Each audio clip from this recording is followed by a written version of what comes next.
네, 시청자 여러분 안녕하세요. 주간 경제 다이어리 진행의 신유정입니다. 이번 주 시장을 움직인 이슈들, 우리 시장에 아주 중요했던 일정들 다시 한번 함께 살펴보도록 하겠습니다.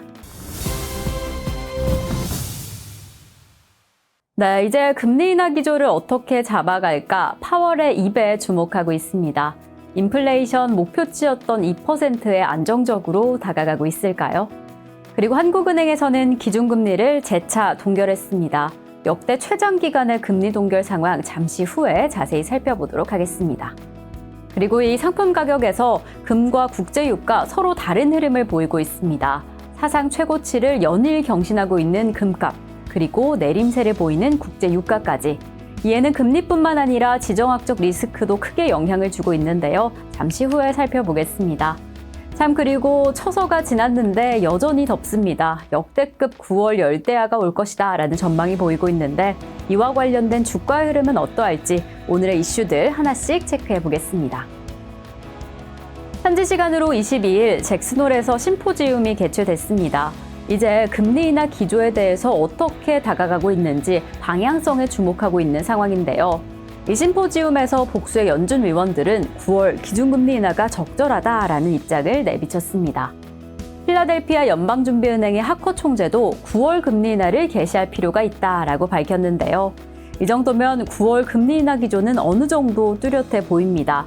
하지만 그 인하 정도를 잡아가는 데는 8월 CPI 그리고 고용지표와 같이 조금 더 뚜렷한 경제지표가 필요해 보입니다. 지금 이 시점에서 조금 더 주목할 일정으로는 현지 시간으로 23일 이루어질 파월 의장의 연설입니다. 그 입에서 어떠한 발언이 나오게 될지 시장은 주목하고 있습니다. 그리고 우리 한국은행 금융통화위원회는 22일 목요일 현재 기준금리인 3.5%를 유지하겠다고 결정했습니다. 지난해 1월 이후 1년 7개월째 동결로 역대 최장 기간인데요. 최근에 물가 상승률 둔화가 이루어지고 있고 내수 회복세도 좀 더디지만 정부의 부동산 대책 그리고 글로벌 위험 회피 심리 변화와 같이 금융 안정에 영향을 미치는 부분을 조금 더 점검해 볼 필요가 있다면서 이번에도 긴축 기조를 유지했습니다. 그리고 올해 글로벌 상품 시장에서는 금, 커피, 코코아가 정말 크게 올랐습니다. 하지만 곡물 가격과 기초 금속 가격은 하락했는데요. 아무래도 국제유가, 지정학적 위기감이 해소될 수 있다라는 가능성에 중국의 수요 둔화 전망까지 더해지면서 하락세를 보이기도 했습니다. 그리고 금값은 연일 이슈였습니다.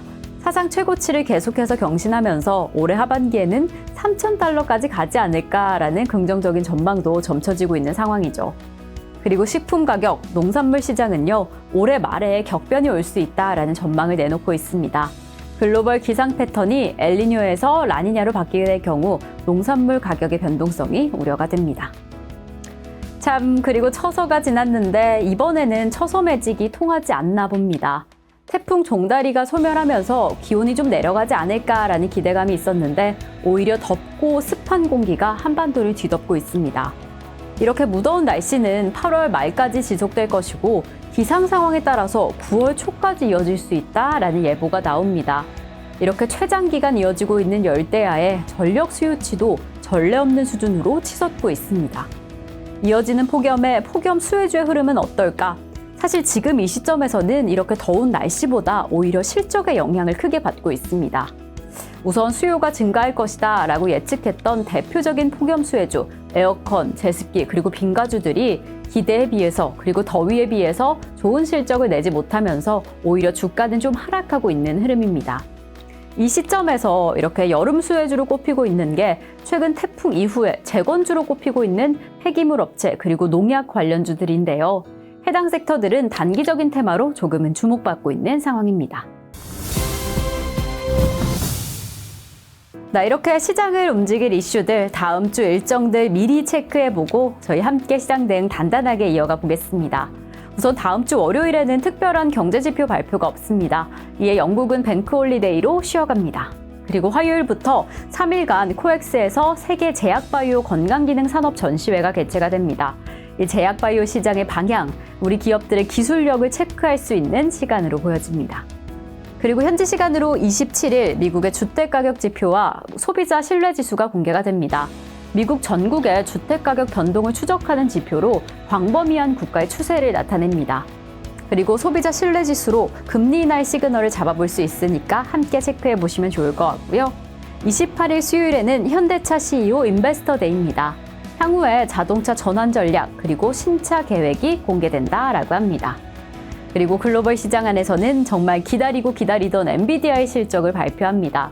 전분기에 시장의 전망치를 상회하는 실적을 발표했고 지금 다가오는 실적 발표에는 매출액 285억 달러 도달하지 않을까라는 예상치 나옵니다.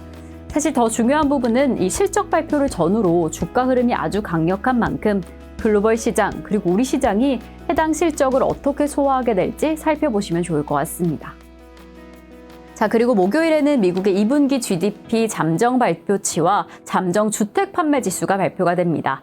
그리고 그 다음 날엔 미국의 PCE 개인 소비 지수가 발표가 되고요. 아무래도 8월 금리 인하를 앞두고 금리 인하의 기조는 어떻게 이어지게 될지 미국의 전반적인 상황은 어떻게 될지 체크해 보시는 게 중요할 것 같습니다. 그리고 같은 날 31일에는 이 MSCI 지수 편입에 따른 구성 종목 변경, 해당 리밸런싱이 이루어집니다. 이제 실제 지수의 변경 유효 시작일은 다음 달 9월 2일로 잡혀 있습니다.